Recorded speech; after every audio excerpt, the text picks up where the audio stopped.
Boreham Wood on Saturday. How are you sort of feeling going into that game? Looking forward to the game. I was disappointed the Guiseley game was off. I was really looking to bounce back, as were the lads.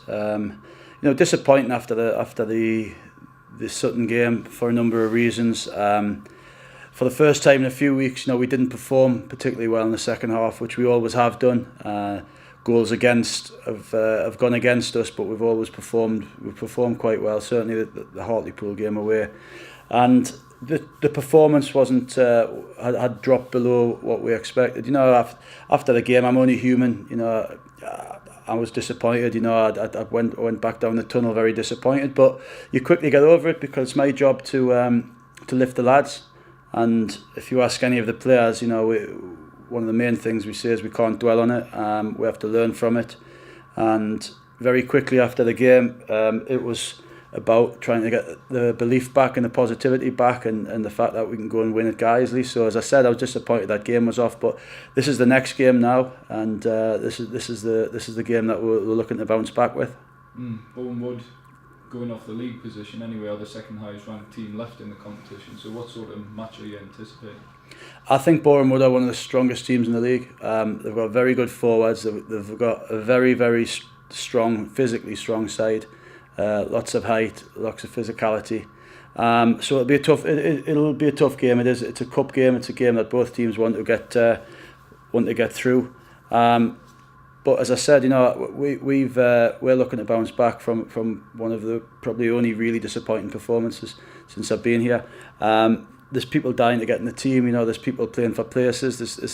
It's January. There's people. There's people know that we're going to try and strengthen, and there's people who want to be the ones that stay in the team. So for a number of reasons, Boreham Wood game is very important. Speaking from experience, what sort of approach do you have to this competition to get forward?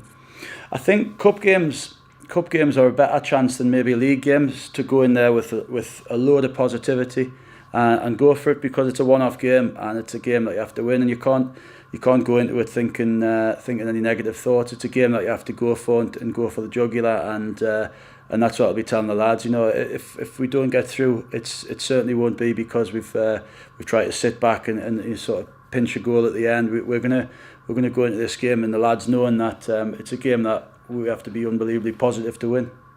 Boreham Wood have requested a replay if it's level after 90 minutes. Does that show to you how seriously they're taking the competition themselves? Yeah, it does, because it's coming into a very busy period in January. Obviously, Boreham Wood probably don't have the backlog of games we have as well, so that's maybe why they can maybe accept another game. But it does tell you that as well. It does tell you that they're looking at winning this competition, as are we. And what's your message going to be to the lads going into Saturday? Just be positive. Just be positive.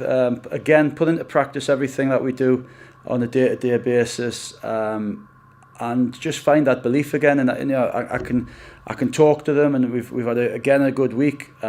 We've actually had Steve Black come in this week and speak to them, who's one of the best in the world at being positive and motivation, and the lads took to that brilliantly. So we're trying to give them every opportunity to just go and express themselves and play free flowing football, and eventually down the line, the mistakes that we've been making have cost us goals. Whereas earlier, when I first came here, them mistakes were blocked, or the men were picked up, and we've just started, and that'll turn eventually if we just keep working and keep practicing and getting into good habits. So, we're hoping Saturday is the time where the luck turns as well. Do you think the team will welcome the break from league football this weekend? Maybe. As I said, we've got after Saturday, it's. We have one free week where we'll be hoping to make some changes and going into a really, really sort of busy and full-on league schedule. So yeah, I think Saturday is certainly not a game where it's going to be a rest, because it's a game where we're desperately needing to do well in. But it's after Saturday's game, we have a week, and then we have a really full-on league spell where we need to start climbing the table. We've got 5 games, and then whenever the Guiseley game is rescheduled for.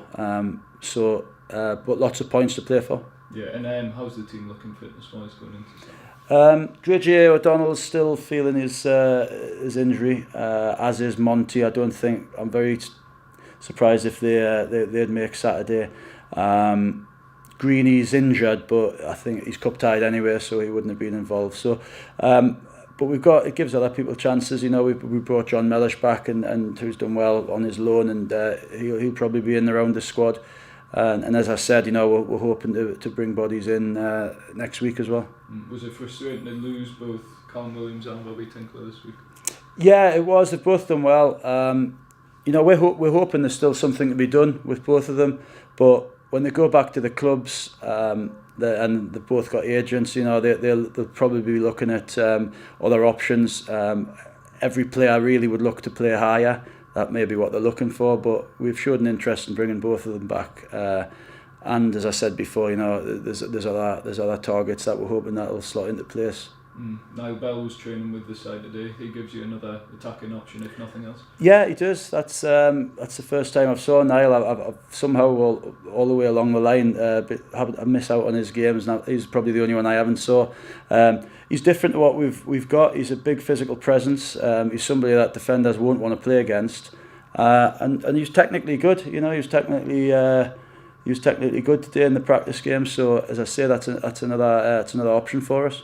Finally, on a less serious note, you witnessed Luke Hammond hit the basketball net yesterday. You'll be good for that sort of shooting accuracy.